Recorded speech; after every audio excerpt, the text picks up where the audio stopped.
الہ دوسرے پر اپنی برتری جتانے کی بھی کوشش کرتا تو زمین میں کچھ باقی کیا بچتا؟ وہ جو سورہ ابراہیم میں فرمایا تو پھر تو زمین میں بگاڑ میں لفاسدہ تھا، اس میں تو بگاڑ پیدا ہو چکا ہوتا۔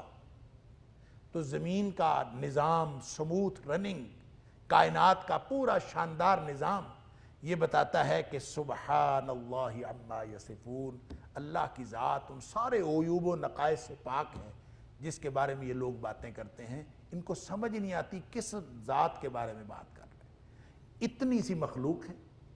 وہ جو ہے نا واسع کرسی السماوات والارض، زمین و آسمان کے اوپر اس کی کرسی حاوی ہے۔ وہ کتنی سی کائنات ہے اور کتنی حاوی اس کی کرسی ہے، اس کے اوپر کتنی بڑی ذات ہے، اللہ اکبر۔ اس ذات کے بارے میں لوگ یہ سمجھتے ہیں کہ اس کے ساتھ کوئی الہ مخلوق میں سے اٹھ کے بن جائے گا۔ ما قدر اللہ حق قدری، انہوں نے اللہ کی قدر ہی نہیں کی۔ اور سبحان اللہ عما یصفون، وہ ذات پاک ہے۔ پاک جو ہے نا، یہ میں کئی دفعہ عرض کرتا ہوں اور پھر میں بار بار اس لیے بتاتا ہوں کہ یہ ذہن میں مفہوم راسخ ہونا چاہیے۔ سبحان اللہ جب ہم کہتے ہیں کہ اللہ پاک ہے تو پاک کا مطلب یہ نہیں ہوتا کہ ایک ناپاک ہے اور ایک پاک ہے، وہ والا پاک نہیں ہے۔ سبحان کا مطلب ہوتا ہے وہ ذات جو عیوب و نقائص سے پاک ہو۔ عیب کہتے ہیں خامی کو اور نقص کہتے ہیں کمی کو۔ وہ ذات سبحان ہے۔ جو سبحان ذات ہوتی ہے نا، اس میں نہ کوئی کمی ہے اور نہ خرابی ہے۔ اور جس ذات میں نہ کوئی کمی ہو نہ کوئی خرابی ہو، اس کو ساتھ الہ بنانے کی ضرورت کیا ہے؟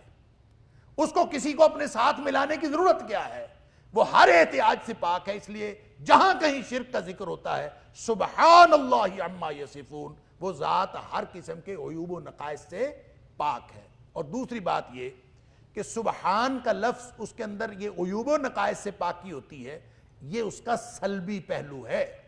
سبحان کے لفظ کا یہ سلبی پہلو ہے کہ اس کی ذات عیوب و نقائص سے پاک ہے، اس میں نہ کوئی عیب ہے نہ اس میں کوئی نقص ہے۔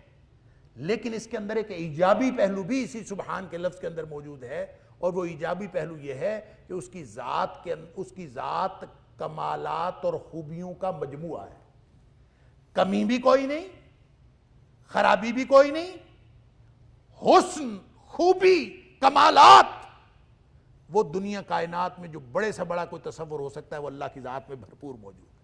لہذا جب آپ سبحان کہتے ہیں نا تو اس میں صرف یہ تصور نہیں آتا کہ وہ عیوب و نقائص سے پاک ہے، اس میں یہ تصور بھی شامل ہے کہ وہ کمالات کا بھی مجموعہ ہے، لہذا اس کو کس چیز کی ضرورت نہیں۔ فرمایا سبحان اللہ عما یصفون۔ یہ جو دنیا والے مشرک بکواس کرتے ہیں، ان ساری باتوں سے اللہ کی ذات بہت بلند اور پاک ہے۔ اللہ تعالی ہم سب کو قرآن سمجھنے اور عمل کرنے کی توفیق عطا فرمائے۔ وآخر دعوانا الحمدللہ رب العالمین۔